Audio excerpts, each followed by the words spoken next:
Duties of arresting, detaining, and investigating officers under Republic Act 7438. Article 7438 operationalizes Article 3, Section 12 of the 1987 Constitution. Ang ibig sabihin ng operationalizes, well, backstory.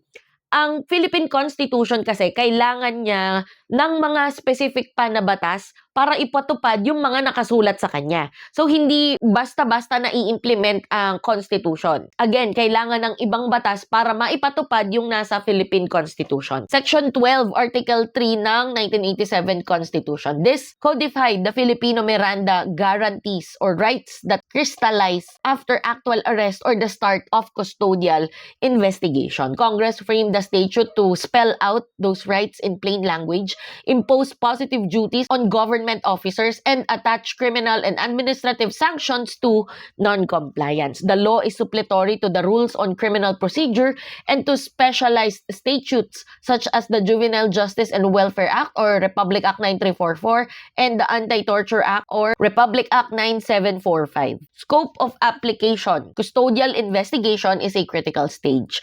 Rights or duties in RA 7438 do not apply to purely testimonial investigations before prosecutors or ombudsman when the witness is not yet a suspect. So, sino-sino yung mga taong covered nito? Any person arrested, detained, or under custodial investigation. Tatlo yun ha? Person arrested, detained, or under custodial investigation, sakop sila nito, RA 7438. For any offense, regardless of penalty. Moment coverage attaches immediately.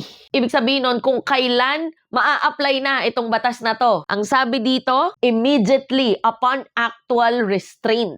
With or without a warrant. Basta na-restrain na yung tao, regardless kung may warrant o wala, maa-apply na sa kanila itong mga provisions na to. Or the start of questioning intended to elicit an admission or confession. So kapag tinatanong mo na yung suspect mo, then applicable na itong batas na to. Sino-sino yung mga officers covered? All law enforcement, intelligence, jail, military and barangay personnel, and DOJ or NBI investigators handling custodial questioning. So basically, kahit sinong nagkakandak ng custodial questioning or custodial investigation, sakop sila nito. So ano-ano yung duties ng officers? Number 1, oral and written notice of rights. Inform the arrestee in a language known to and understood by him. Ang ibig sabihin nun, kailangan kapag sinabi mo itong mga susunod na babasahin ko, doon sa taong inaresto mo, kailangan yung language ay yung naiintindihan niya.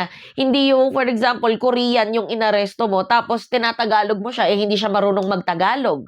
'Di ba? O kaya, sabi natin Kapampangan siya, tapos hindi siya masyadong marunong mag-English. Sabi natin ganun, for example lang, then hindi mo siya pwedeng basahan ng kanyang Miranda rights in English. So ano-ano yon? Cause of arrest, the right to remain silent, the right to competent and independent counsel, preferably of his own choice. Pwede siyang kumuha ng sarili niyang abogado. The right to be informed that anything said may be used in evidence. A written notice, often on a waiver of rights form, must be signed by the arrestee, the officer, and the chosen lawyer and or two disinterested witnesses. So kailangan literal na sabihin doon sa inaresto yung mga rights na to, yung kanyang Miranda rights.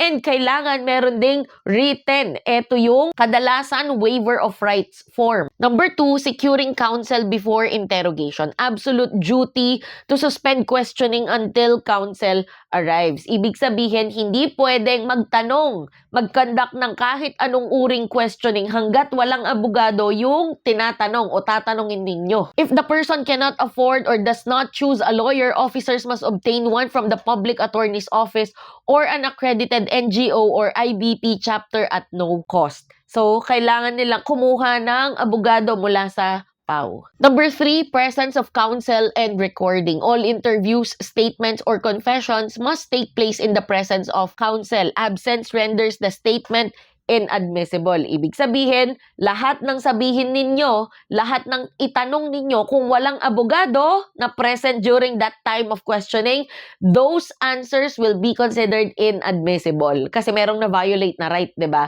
Yung karapatan niyang magkaroon ng abogado at karapatan niyang manahimik. Best practice is to audio-video record the interrogation. Number 4, access to relatives, doctors, and religious advisors. Permit immediate family members, doctors, or priests, imams, pastors to visit or communicate with the detainee at any time, subject only to reasonable security measures. Ibig sabihin, pwede nilang kausapin yung mga yan at any time. Number 5, medical and mental examination. Facilitate a physical and psychological exam of the detainee before and after interrogation or whenever signs of injury or illness appear. Refusal or omission may constitute torture or inhuman treatment under RA 9745. Number 6, documentation and delivery to proper authorities. Prepare a detailed arrest report kasama yung time, date, manner, place, police officers involved. Turn over the detainee to the nearest custodial facility or inquest prosecutor within the periods fixed by law. Depende sa offense, merong 12 hours, 18 hours, 36 hours. Yung mga oras na yun, kailangan na ihatid mo na sila doon sa nearest custodial facility, sa jail,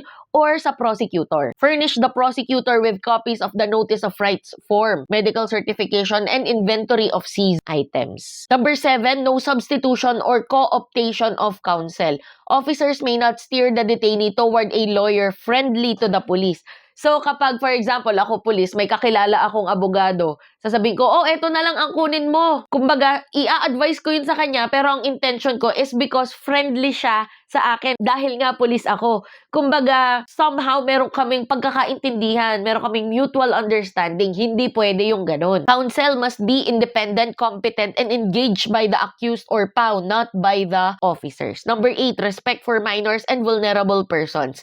If the arrestee is below 18, officers must immediately notify the parents or DSWD and ensure the presence of a social worker or child advocate lawyer. For PWDs, provide sign language interpreters or assistive devices. Kumbaga, these are additional provisions dahil merong special characteristic yung na-aresto like child or PWD. So, procedural and evidentiary consequences. Violation, interrogation without counsel. Anong mangyayari? Anong legal effect? Absolute inadmissibility of any confession or statement. Hindi talaga tatanggapin yung statement at all. Failure to give Miranda warning. Same inadmissibility. Arrest itself may be lawful but evidence is suppressed. So kapag hindi binasa yung Miranda warning or yung Miranda doctrine, then yung mga sinabi niya after questioning, then baka hindi maging admissible as evidence. Detention beyond Article 125 periods. Offense of unlawful detention, detainee may be released and evidence excluded. Ibig sabihin kapag hindi nasunod yung oras na dapat na i-detain na sila o naihatid na sila doon sa custodial facility, kung lumagpas doon sa allowed time, then it may constitute unlawful detention. Coerced or tortured statement, exclusion plus prosecution under RA 7438 and RA 9745. Civil damages under Article 32 of the Civil Code. So kapag ang isang taong inaresto ay kino-urge, pinilit, or tinorture para lang makakuha lang impormasyon, then, of course, excluded na as evidence lahat ng sinabi niya. Hindi na talaga pwedeng isama yon.